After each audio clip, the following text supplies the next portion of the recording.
Assalamualaikum warahmatullahi wabarakatuh. Jamaah subuh yang dimuliakan Allah Ta'ala, kita lanjutkan hadis yang berikutnya. A'udzu billahi minasyaitonir rajim. An Abi Dzar radhiyallahu anhu qala qultu ya Rasulullah awsini qala alaika bitaqwallahi fa innahu rasul amri kullihi. Qultu ya Rasulullah zidni qala alaika bitilawatil qur'ani fa innahu nurul laka fil ardi wa zukhrul laka fis sama. Rawah Ibnu Hibban. Dari Abu Dzar radhiyallahu anhu, ia berkata, ya Rasulullah, berilah aku wasiat. Beliau sallallahu alaihi wasallam bersabda, bertakwalah kamu kepada Allah, sesungguhnya takwa adalah pangkal semua urusan. Aku berkata, ya Rasulullah, tambahkan lagi nasihat untukku. Beliau sallallahu alaihi wasallam bersabda, bacalah Al-Quran, karena ia adalah nur bagimu di bumi dan simpanan bagimu di langit. Hadis riwayat Ibnu Hibban.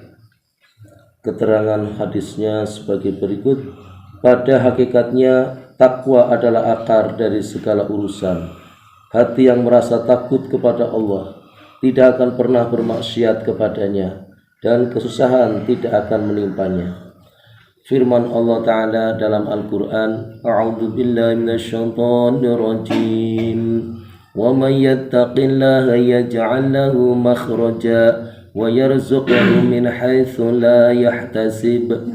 Barang siapa bertakwa kepada Allah, maka akan dijadikan baginya jalan keluar dari segala kesusahan dan diberinya rizki dari jalan yang tidak disangka-sangka. Al-Quran Surat At-Tolaq ayat 2-3. Mengenai nur tilawatil Quran sudah kita ketahui dari riwayat sebelumnya.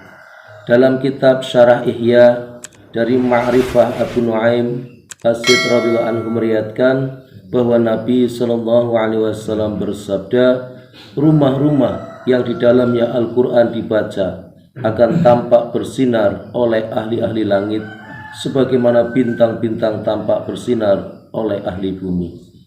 Hadis ini telah diringkas dalam kitab At-Targhib dan yang lainnya sebagai ringkasan dari hadis panjang dengan riwayat Ibnu Hibban dan yang lainnya.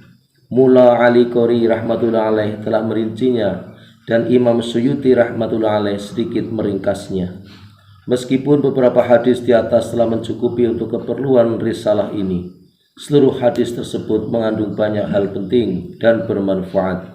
Untuk itu maksud seluruh hadis di atas akan dijelaskan di bawah ini. Abu Dzar Al-Ghifari radhiyallahu anhu bercerita bahwa dia bertanya kepada Rasulullah sallallahu alaihi wasallam, berapa banyakkah kitab yang telah diturunkan oleh Allah Subhanahu wa taala? Beliau sallallahu alaihi wasallam menjawab, 100 mushaf dan 4 kitab suci. 50 mushaf diturunkan kepada Nabi Syits alaihissalam, 30 mushaf kepada Nabi Idris alaihissalam, 10 mushaf kepada Nabi Ibrahim alaihissalam, 10 mushaf kepada Nabi Musa alaihissalam sebelum diturunkan kepadanya kitab Taurat.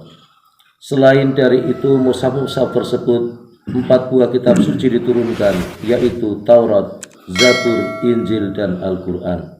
Lalu saya bertanya lagi, apa isi kandungan mushaf-mushaf yang diturunkan kepada Nabi Ibrahim alaihissalam?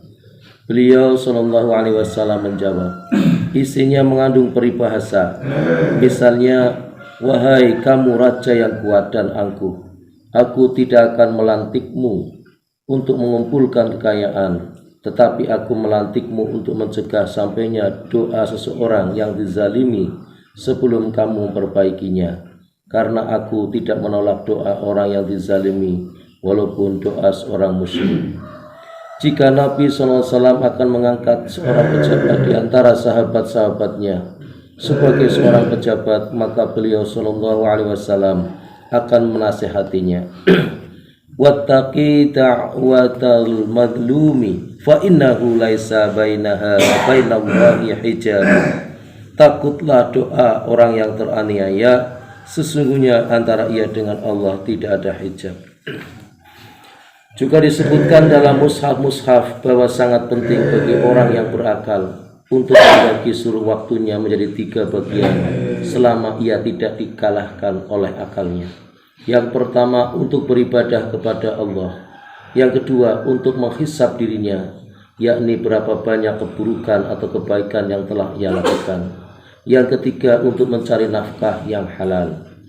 Juga sangat penting bagi orang yang berakal agar benar-benar berpikir untuk memperbaiki dirinya dan menjaga lisannya dari berbicara yang sia-sia.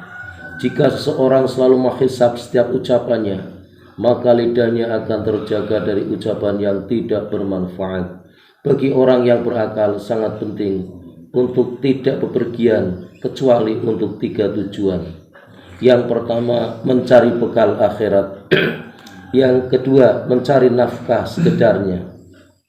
Dan yang ketiga, bersantai yang dibolehkan oleh agama.